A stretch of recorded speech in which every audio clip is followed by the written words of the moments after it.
Coming up on Cannabis Coast to Coast News this week. This is a public health crisis that deserves this Senate's immediate attention. Our children should never be the testing ground for an industry willing to exploit a loophole in federal law for profit. Just when it looked like the federal hemp industry would get a 30-day extension on the ban on the books for November, North Carolina Senator Ted Budd rallies his allies with prohibitionist rhetoric to leave it in place. We're going to have this fight before the end of this Congress, and I can assure you that I'm not going to stop fighting to protect American children. And I've already had numerous conversations with the White House about this issue, and I'm willing to have a larger conversation about marijuana. We may not agree, but I'll have the conversation. We will talk with Cultivated News Live writer Jeremy Berke about the reversal of a short reprieve for hemp. It's always haphazard. It's always quick. People are half paying attention, but really these issues are very complex and do demand a lot of attention. And this is not the way to do it. Plus, the prohibitionist rhetoric gets louder from the Trump administration's drug policy leadership, claiming that the number one drug of addiction in the United States is marijuana. And Wisconsin police used the controversial flock cameras to track a Michigan man who was bringing legally obtained cannabis into Wisconsin. And this is the time of year called the Days Between for Grateful Dead fans, the period of time between the birth of band founder Jerry Garcia on August 1st and August 9th, 1995, when he passed. A celebration of the band's cult this past week in movie theaters all over the U.S.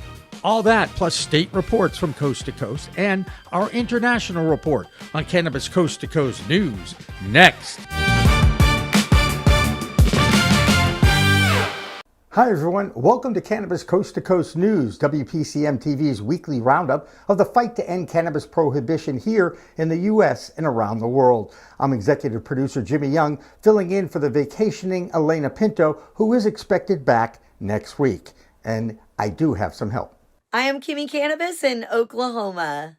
I'm Cole Preston in Illinois. I'm Tina Tasaka. It was a busy week in Washington, D.C., where at one point it looked like a 30-day delay on the federal hemp ban might actually take place. Then the prohibitionist rhetoric in the Senate kicked in.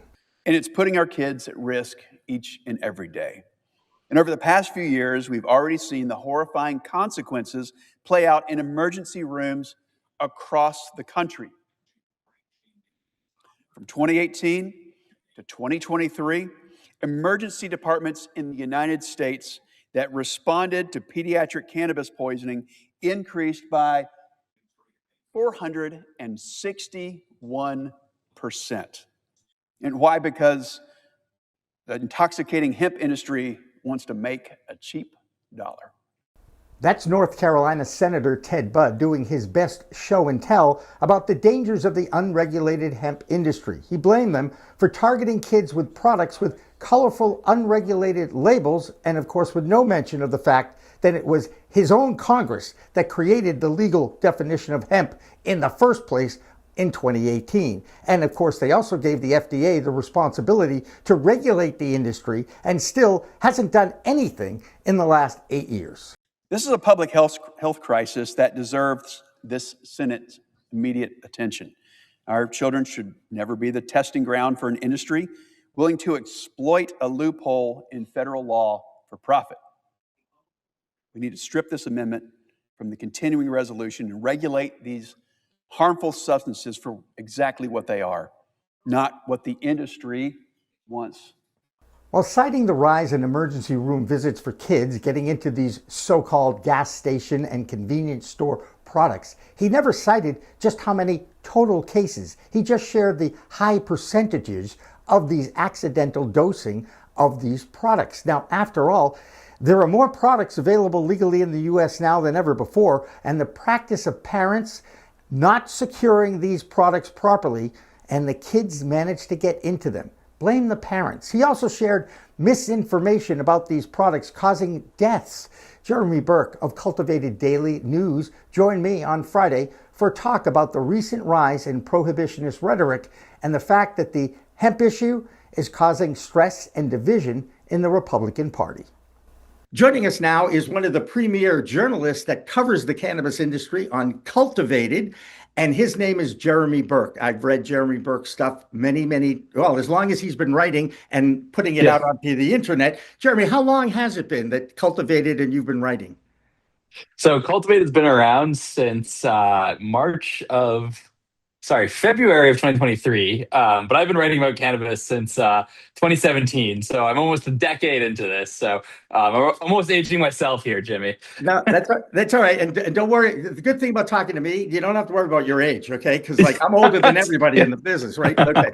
So let's talk about what happened this week alone, because it exposes our government for what I think they purposely do, which is make things delay, and only work when they have some kind of a have to pass bill, like an appropriations bill or a budget bill. And then they start scrambling to make deals, right? Is that a way to work? Is that a good way to operate a government, by the way?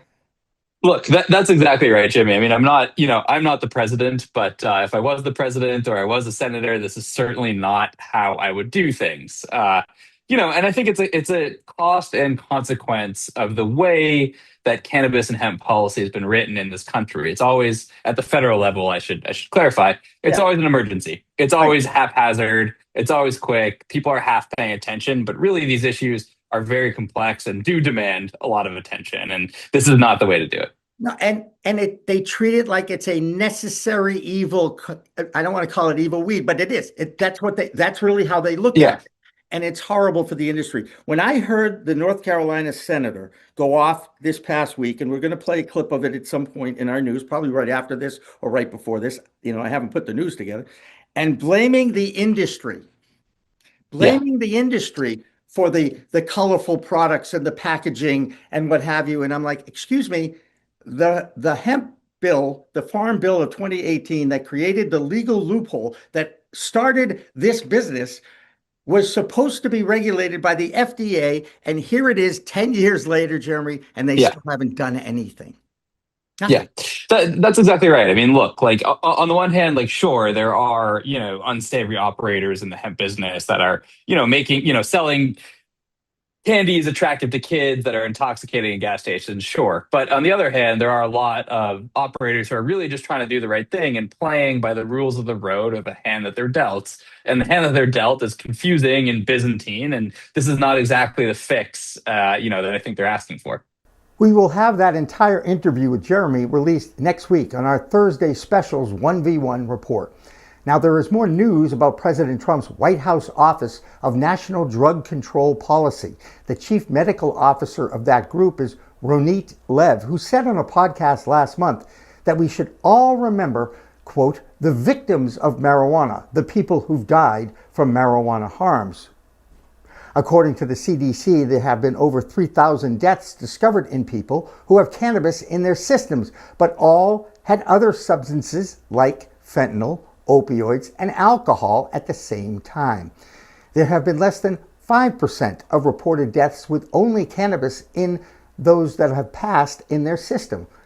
All had other factors involved, like, a car accident or interaction with other prescribed drugs. Of course, deaths by all drugs is considered a regular side effect by many prescribed medications as well. Just listen to those disclaimers in a variety of the drugs in our society that are advertised all over television. Now let's find out what's going on in Virginia, still waiting to open up their adult use market, which would mean Virginia would become the 25th state in America to do just that. Here's Joe. I'm Joe Parsons with the Virginia Cannabis Connection by Higher Education's Coffee Talk, sponsored by 97.5 3WV, and reporting for Cannabis Coast to Coast News. The deadline for hemp-derived products is fast approaching on August the 15th. The new laws will eliminate Virginia's existing 25-to-1 CBD to THC ratio that currently allows a lot of hemp-derived products to be sold. This also affects the regular CBD products without any usable amount of THC. These changes will literally cripple a thriving industry in the Commonwealth. Several hemp companies filed an injunction to stop the restrictive redefinition in the bill's language to save their companies and the people they employ. This entire debacle is the result of using the state's budget bill to enact the adult retail use market that starts on July 1st, 2027. While using the budget as a tool to start the retail market worked, it also had the negative side effect of adding this provision that essentially classifies the hemp plant with any level of THC as marijuana. Barbara Riddle, owner of District Hemp in Northern Virginia, is one of the plaintiffs in the upcoming legal action. She has said that her main goal is to at least pause the definition change to give companies time to adjust to the changes and prepare for retail sales and all the changes that go with it. Graham Redfern and Barbara Riddle will be guests on next week's Coffee Talk, and I look forward to learning more on the fight to save the CBD and hemp-derived products from total elimination. Well, that's going to do it for this week from Higher Education's Coffee Talk, sponsored by 97.5 3WV in Charlottesville, and as always, reporting for Cannabis Coast to Coast News. I'm Joe Parsons. Until next time, stay lifted. While we wait for Virginia to move forward towards the opening of the adult use market, there is more legal cannabis available in this country than ever before. Now that half of the states in this country have adult use markets, it means that education is even more important than ever. Think about it. We are in the beginning of the largest uncontrolled drug study in history. Self-medication is a real challenge when the people who are using cannabis still haven't figured out their own dosing of the products. Then there are those in our governments at every level who think they understand cannabis without even bothering to look at the overwhelming anecdotal evidence and the over 30,000 studies that have already been published. Now you have the movement to ban hemp on a federal level, which looks like will not be delayed and is scheduled to be implemented in November of this year. Many states are not waiting, and Texas implemented their own hemp ban at the end of July. In fact, Texas has recriminalized the weaker version of cannabis. Now, if you are caught in possession of hemp products in Texas, you will be facing felony charges up to 2 years in jail and a $10,000 fine. That includes all Delta 8 products, Delta 10, THCP, and THCA.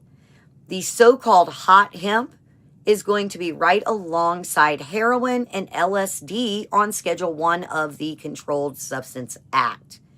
That's also where the recreational consumer will find their product, with the medical side still fighting to move to Schedule 3. So we have another example of cannabis standard time for reform. 2 steps forward and 1 step backward. Now let's check in with Tina Tasaka with her Southwest Report. I'm Tina Tasaka with Iconic Representation in Cannabis X America, and this is the Southwest Report for Cannabis Coast to Coast News. We are always grateful to share generous and uplifting stories like this, especially when they're making a real difference in the lives of our veterans. Arizona veterans now have access to a no-cost 2-year medical marijuana card thanks to a partnership between It's Always 420 in AZ and Warrior Access Group. The program covers both the doctor's certification and the state fee, removing a major financial barrier for veterans who rely on medical cannabis. The service is available statewide through convenient virtual appointments with in-person visits offered at their Tucson office. Veterans can learn more and submit a request at itsalways420inaz.com under the Veteran Program page. This initiative is designed to expand access, support wellness, and honor those who served. Thank you to It's Always 420 in AZ, Warrior Access Group, and to all our veterans for your service. The federal hemp THC ban, originally set for November 12th, has officially been pushed to December 11th, and 2 states in the Southwest played a major role in the delay. Arizona regulators told Congress they needed more time to align enforcement with state testing labs and retail inspections. They warned that an immediate November deadline would create statewide non-compliance and force rushed product seizures across dispensaries and smoke shops. Nevada made a similar request. The state is already in the middle of a major overhaul of its consumable hemp rules, and regulators said the federal deadline conflicted with their own timelines, risking overlapping regulations and enforcement, gaps on tribal and non-tribal land. 3 additional states echoed those concerns, saying they could not meet the federal timeline without creating confusion for operators and consumers. Federal agencies also missed key deadlines, including FDA guidance on THC class cannabinoids, adding to the pressure for a short extension. That's it for the Southwest Highlights. I'm Tina Tasaka with Iconic Representation and Cannabis X America for Cannabis Coast to Coast News. Now that there's more legal product out there, prohibitionists and media outlets will continue to report and hark on any negative developments. Of course, they need to have something to lead their 6 o'clock news. After covering the industry for the past 8 years, that is, you could predict that in all new states, there will be an increase in emergency room visits for people who overdo their intake. Do you remember learning your limit with alcohol? You drank until your body told you to stop after you threw up. Well, the same thing is going on with cannabis now, and we now have a term and a category to chart cannabis hyperemesis syndrome, CMS. This syndrome has seen a 16% increase in cases among frequent consumers who smoke as their go-to titration method. You'll know you should get checked out when you suffer from uncontrolled vomiting, nausea, and excruciating abdominal pain. Should be a good time to call your doctor.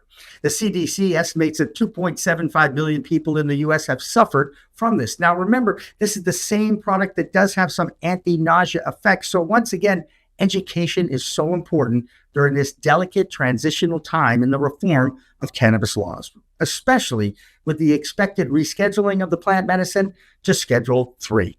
Now let's check in with Kimmy Cannabis in Oklahoma. I am Kimmy Cannabis from Can I Talk About It with your Oklahoma Cannabis Report for Cannabis Coast to Coast News. And this is the kind of cannabis news I love reporting. The Terp Float Festival once again proved that sometimes the best thing you can do when the world gets a little too loud is unplug. Head to the river and vibe. For 4 incredible days, thousands of creative humans came together, camped, floated, danced, and listened to some seriously amazing music. And most importantly, coexisted. No drama, no judgment, no political nonsense. Just people connecting, laughing, sharing, creating, and celebrating that beautiful plant we all have in common. And honestly, with all the changes, confusion, and good old-fashioned reefer madness we've been experiencing here in Oklahoma, getting away for a few days was exactly what the doctor ordered. The river was flowing, the music was pumping, the vibes were high, and everywhere you looked, there were people communicating, making new friends, and reminding each other that underneath all the noise, we actually have a whole lot in common. Josh Berner, Brent McDonald, and the entire Terp Float crew absolutely knocked it out of the park again. They created a place where people could forget about the stressful stuff for a minute and simply be. And maybe that's the real magic of an event like Terp Float. It's not just the music. It's not just the river. It's not even just the cannabis. It's the connection. For 4 days and thousands of people proving that we can come together, coexist, communicate, and have one hell of a good time. So from Oklahoma, thank you, Terp Float, for giving us a much needed reset. That's it from Oklahoma. I am Kimmy Cannabis. Peace, love, and all that good stuff. Now let's take a look at what's going on in California. It remains the largest market in the United States for generating revenue, generating taxes, and the number of dispensaries. Now, California is the leader in busts of illegal grows and sales. This year alone, there have been 22 million seized in unpaid taxes and illegal grows. Since 2019, a total of 168 million has been seized, since the inception of adult use legalization in 2019. California's Department of Tax and Fee Administration, or the CDTFA, is one of Governor Gavin Newsom's initiatives that is helping shut down illegal grows and protect, to some extent, the legal grower. In June, the governor announced that there will be $227 million in grants to local governments to combat the illicit cannabis market. Since its inception, the CDTFA claims it has seized $1.3 billion in illegal products and operations. Meanwhile, in Oregon, that market had a great month of sales in July with $80 million, and year-to-date sales are at $530 million. Right above Oregon is Washington State, where Matthew Friedlander works and lives, and we are happy to get his report this week. Here's Matt from Skagit Organics. Hey everyone, I'm Matthew Friedlander coming to you from the owner's office here at Skagit Organics. And I am back with the Washington State Cannabis Report for Cannabis Coast to Coast. So there has been a lot simmering in the background here in Washington State, as there is, I'm sure, around the country with the potential changes that are coming on the federal level. Cannabis Alliance has been having conversations with the governor's office, and we are currently working on legislation that's going to be needed for the LCB and the DOH to be able to continue to regulate the cannabis industry with these federal changes. So there's a lot happening that's going to take some time to work out and is going to be informed as we get more information from the federal government as to how this is all going to play out. In the meantime, the cannabis industry here in Washington continues to carry on. The Cannabis Alliance hosted Washington's premier golf event, the Summer Classic, back in July. We've got the safety meeting coming up, which is another speed dating type B2B event. The Buyers Club from Northwest Leaf, similar event will be happening shortly after that. And we're all just kind of doing the thing until we learn more about the changes with Schedule 3. So that's what I've got for you out of Washington this week. I'm reporting for Cannabis Coast to Coast. Don't forget to like, share, and subscribe. Well, that'll do it for the A block this week, but we have plenty more in our second block, our B block, state reports from coast to coast. Plus, we'll be checking in with Doug Miller, who's always high on Wall Street, and he takes a look at Tilray this week. Plus, we'll have an excerpt of a new show we're going to be premiering on our WPCM TV channel on Wednesdays, and it's an interview with local guy, Jason Raposa, he of the Good Feels Company and Good Vibes, along with Cannapreneur Partners Todd Sullivan. We'll have an excerpt of it, but don't go away. Cannabis Coast to Coast News continues after this. If you're selling someone who hasn't used cannabis in 20 years, a 47% pre-roll, THC pre-roll, that's malpractice. January 2028, a new rule kicks in. They can't sell or transfer their license if they're on that list. Miss a payment for 60 days and you're cut off from every supplier in the state. They cannot accept any cannabis product from any other vendor in that time frame.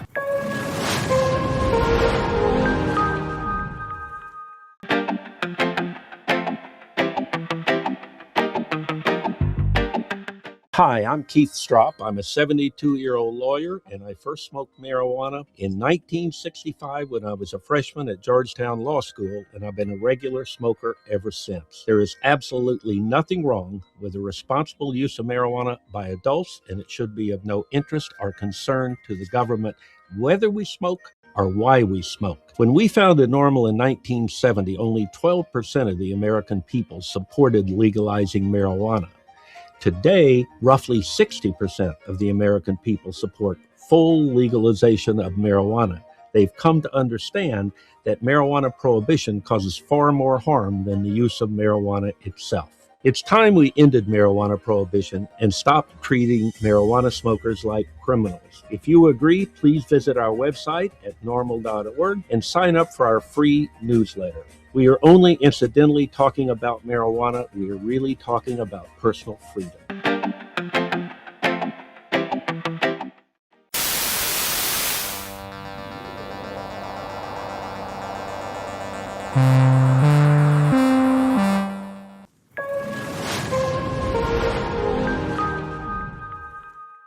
Welcome back to Cannabis Coast to Coast News. I'm executive producer Jimmy Young, and this is the B Block. I'm filling in, of course, for the vacationing Alaina Pinto, who should be back next week. This is when we take a look at the cannabis scene internationally. And you know, Nepal, well, that's where Mount Everest is located and where cannabis has been illegal since 1976. Well, now the Gandaki province is the first in that country to legalize the farming and medical use of cannabis. The provincial government there passed a bill that calls for the regulation and management of cannabis cultivation for medicinal purposes as well as industrial usage. This is a first, and it's a huge thing for this country who's always recognized its medicinal qualities. Even though it's been illegal, it's been part of their social and religious practice in that country. Citizens have worked hard to make reforms of those laws that are tied to the draconian federal law that was enacted in 1976, which had banned all cannabis-related activities nationwide. Now let's go across the pond to England, to the UK, with Dave Barton and with Debbie Facey in Canada for our international report this week. I'm Dave Barton from Thermidor with your UK and international cannabis report for Cannabis Coast to Coast News. In Germany, confusion continues after new rules ending insurance reimbursement for medical cannabis flower came into force last week. With no transitional arrangements for existing patients, pharmacies, doctors, and insurers are now scrambling to interpret the law, while patient groups warn that thousands could lose access to treatment. Lawyers are already predicting a wave of court cases as patients challenge the changes. Here in the UK, The Guardian newspapers highlighted the growing threat posed by synthetic cannabinoids, or spice, after linking the drug to psychosis, cardiac arrests, and children becoming seriously ill through contaminated vapes. Experts say that the story is another reminder that synthetic cannabinoids bear little resemblance to natural cannabis, despite often being confused with it in public debate. Meanwhile, in Thailand, government is pressing ahead with plans to return cannabis to a medical-only model while expanding enforcement against recreational sales. The move marks another dramatic shift for a country that only a few years ago was being held up as Asia's cannabis reform pioneer.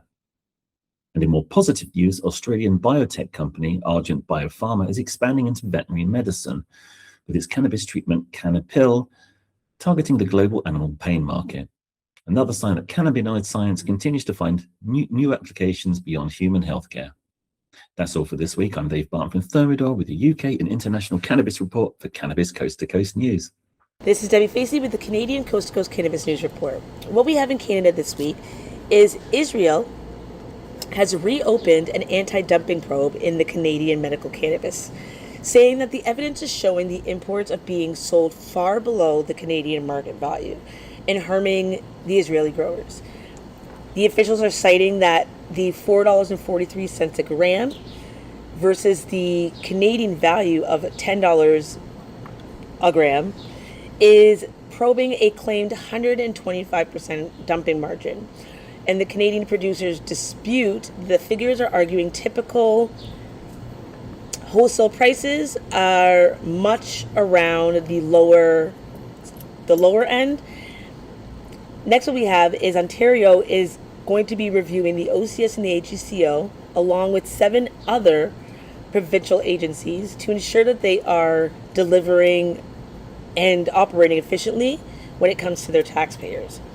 The review comes under scrutiny as the rising agency costs despite staffing freezes, and it's aiming to strengthen the oversight as part of the 2026 provincial budget of Ontario. Ontario's cannabis sector remains robust, which is great, which means that we are growing, with 441 million grams sold in just 2025 alone. But as I stated, this is something that they want to make sure that when it comes to our taxpayers, that they are going to be benefiting, especially because of the fact that they are putting their money in where they might not be necessarily using or smoking. So when it comes to Canada, this is the Canadian Cannabis Coast to Coast News Report. This is Debbie Facey. Peace. If you've ever watched any of the crime shows on the television networks, you know how useful police say traffic cameras have been for public safety and for the tracking of criminal behavior. The Flock camera is a solar-powered recording device, and it's being used in many states to identify drivers who might make an illegal left or right turn, run red lights, or speed. Now, Local cities and towns outside of major cities want to use these traffic cameras to, as they say, monitor traffic flow and violators. On the other side, many personal liberty organizations are protesting the use of these cameras for crime control because they believe it invades private freedoms. In Wisconsin this week, police used the cameras to monitor a driver who allegedly picked up legal cannabis in Michigan and drove it across state lines to Wisconsin. He was a Wisconsin resident, and it was flock data that tracked his trip to Michigan and his subsequent return to the state of Wisconsin. Police claim there was a cannabis odor in his car when they identified him and pulled him over and arrested him. And of course, this has caused quite a bit of controversy led by civil rights groups. But law enforcement believe they're protecting public safety and want to continue to use these flock cameras. Now, it's time to get high on Wall Street with our regular reporter, Doug Miller. I'm Doug Miller from High on Wall Street. This week's cannabis stock report for Cannabis Coast to Coast News. Tilray's making another move in the THC beverages, and this time they're going light. Tilray Brands is expanding its cannabis beverage lineup with a launch of Molo Light Blackberry Lemon Seltzer, giving consumers another way to drink their cannabis. They've been steadily building out the Molo brand, including seltzers featuring THC and CBG, while positioning beverages as another major piece of their cannabis business. The strategy does make a lot of sense.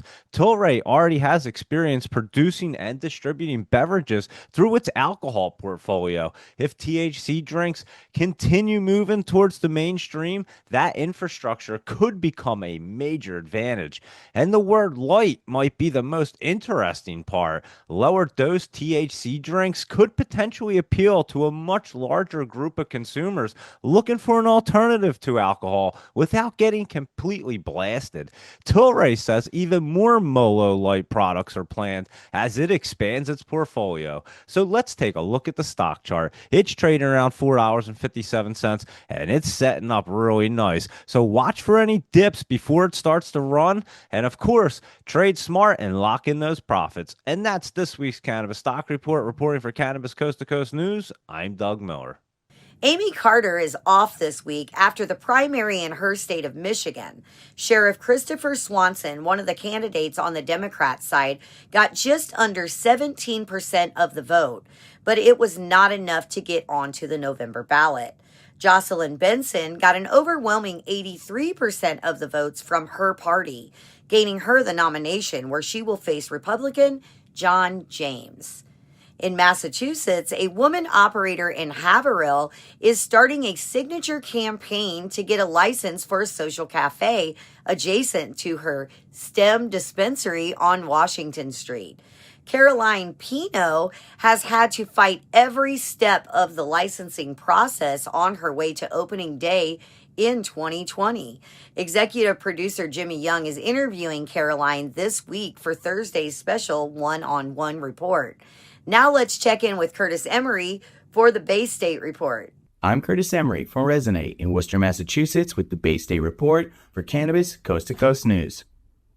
This week we want to do a spotlight on a new website here in Massachusetts, which is essentially tracking how our state representatives will vote in November when it comes to the repeal question, which hopes to overturn adult use cannabis here in Massachusetts. The site, repeal.fail, has been put together by Jason Raposa, Goodfields Incorporated. He's essentially sent out a questionnaire to all 198 representatives here in the state asking, where do you stand on this issue? Now, a handful of them have come back.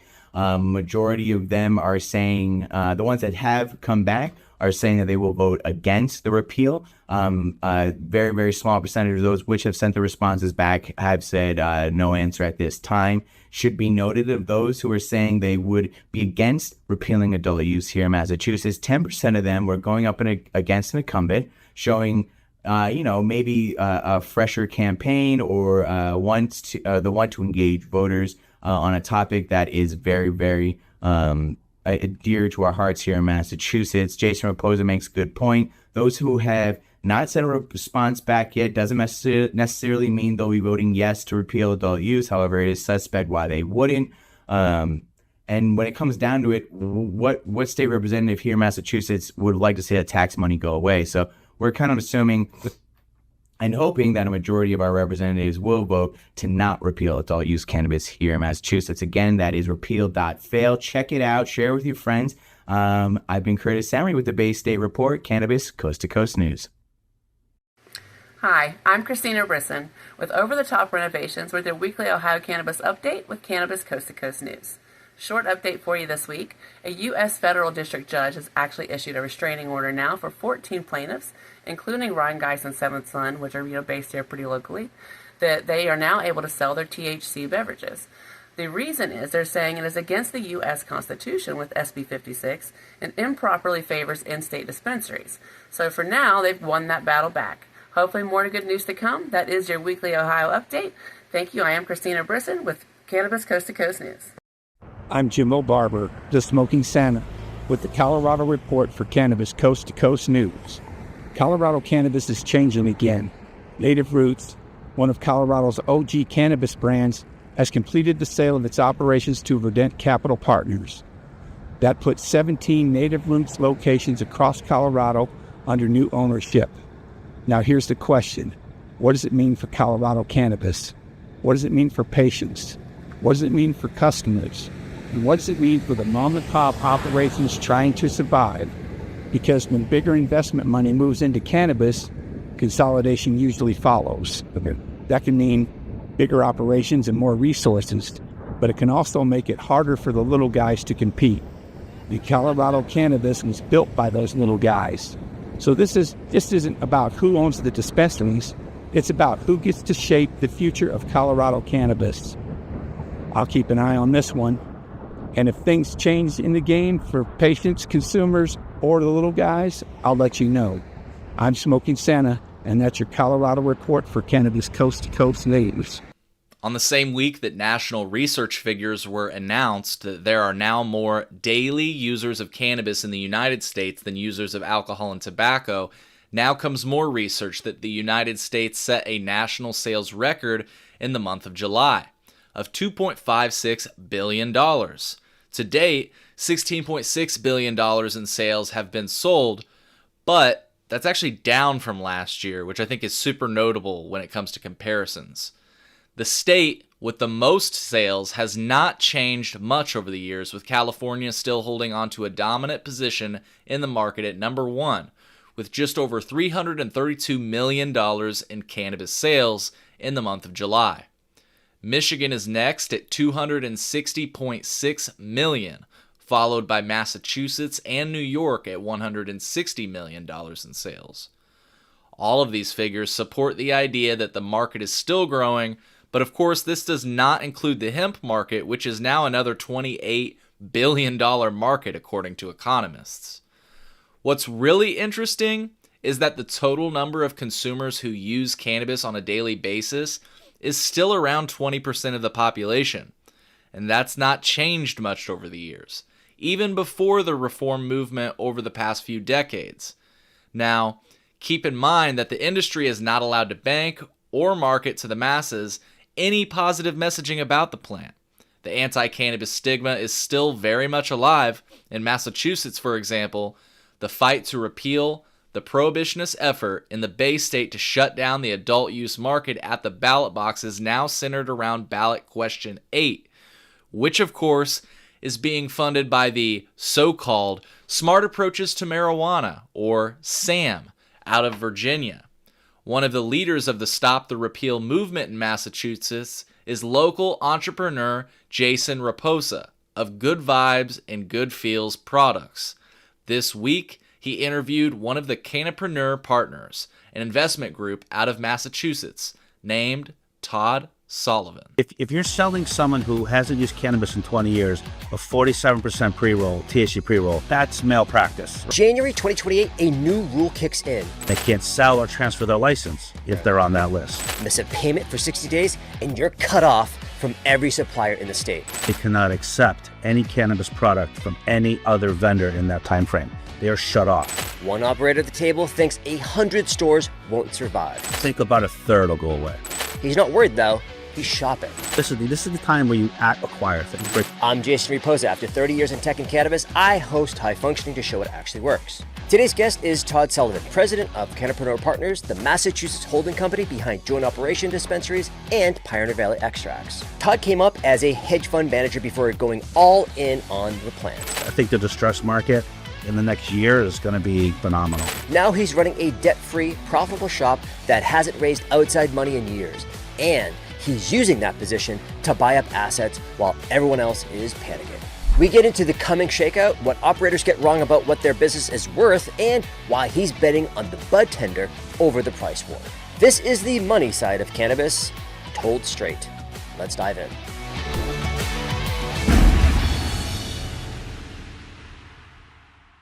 So my name's Todd Sullivan. I am the CEO of Cannapreneur Partners. We're a cannabis holding company that owns joint operations, the brand line of dispensaries. We also own Pioneer Valley Extracts, which produces the Kana gummies and firecrackers, high-lows, and foxtails brand of products in the state of Massachusetts. Wow, that's a lot of brands there. So that's fairly new, the PVX stuff. Yeah, right? 2 years ago we purchased PVX from Dave and Kristen, brother and sisters who founded it, owned it, still work there, still operate it. You know, we when we look to make larger acquisitions, we're looking for owners that want to stay on. Owner-operator. Yeah, owner-operator situation. They built something from nothing. Clearly, they have a skill set that's a successful skill set. And if you meet them for 5 minutes, you know you want to do business with them. Oh, fantastic. Yeah, it was a great fun. I was in that place probably 10, 15 minutes before I knew, these are people I want to do business with. That entire interview with Todd will be released on the WPCM TV YouTube channel on Wednesday. Now, let's take a look at what's going on in the state of Florida, where registered medical patients are closing in on the 1 million mark. Here's Farrell Woodall, a registered nurse and our Florida correspondent, with the latest figures from the Sunshine State. I'm Farrah Woodall from My Earthly Essentials here with the Florida Cannabis Report for Cannabis Coast to Coast News. This week from the Office of Medical Cannabis Use in Florida, they're reporting 939,000 active patients with an average processing time of 5 business days for application completion and card printing. GTI Florida has 2 new dispensary locations approved for Port Charlotte and Port St. Lucie, along with Goldflower Cannabis approved for a new dispensary in Orange Park this week. 151,000 ounces of smokable form with 428 million milligrams of THC was dispensed to patients this week for their comfort. You guys know I love the high numbers coming from this state. That will do it for this week's Florida Cannabis Report. I'm Farrah Woodall from My Earthly Essentials here for Cannabis Coast to Coast News. I'm Alicia Bellamy for Cannabis Coast to Coast News. This is your Minnesota Report. I'm also on the Board of Trustees for the Minnesota Cannabis College, the founder of Herbs and Herbs and Munchie Crunchies. The Cannabis Omnibus Bill has made some humongous and life-changing changes to the cannabis market. We have dual licensure, which is legal now. Before, you could not hold a hemp license and a cannabis license at the same time. So if you went into cannabis, you had to relinquish your hemp license. And now you can hold both. We also have a change in our serving sizes. Now we can have a 750 milliliter bottle with 17 or more serving sizes containing 5 milligrams each. So think a wine-sized bottle of a cannabis drink. We also have more testing problems here in Minnesota. It's growing larger and larger. Several labs have closed, and now we're down to 2 labs. So now our price points are going up a little bit because of demand on certain products, and people are waiting longer and longer for their testing to get done. Another problem with our market is that out of 3,500, give or take, licenses that have been issued through the OCM, only 200 and 81 have been actualized, meaning that they are open and ready for business and pass through. That is only 8% of applicants that have been reviewed for these licenses. I'm Alicia Bellamy for Cannabis Coast to Coast News. This is your Minnesota Report. And finally today, if there's one thing that's taken me a while to get used to, is the fact that many consumers in the cannabis industry are not necessarily interested in sports. Now, for an old sports guy like me, it's taken me a while to get used to that. I do know that most sports fans, and even some of the greatest names in sports, are cannabis enthusiasts and fans who have invested in the plant medicine and their derivatives. Mike Tyson's products are pretty popular across the United States, and now they're available in Massachusetts through Legacy Ops.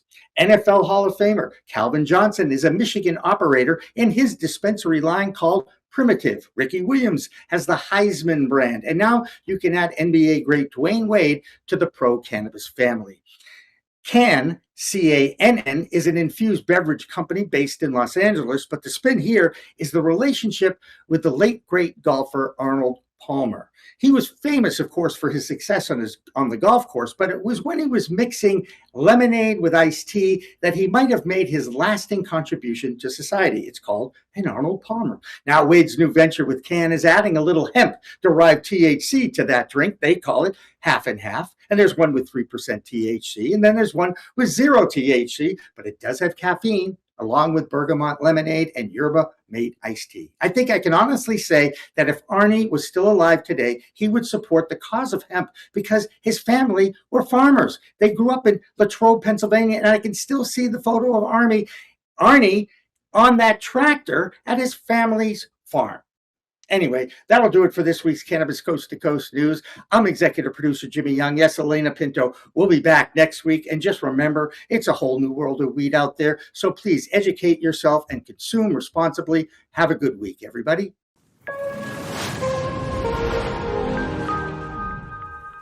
Quick break. I built Good Feels because I wanted cannabis without smoking, vaping, or guessing my serving. So we made measured hemp-derived THC seltzers, gummies, and drink drops. If you want to try them, use code JASON25 for 25% off your order. 21 plus only? Check your local laws before ordering. Back to the episode.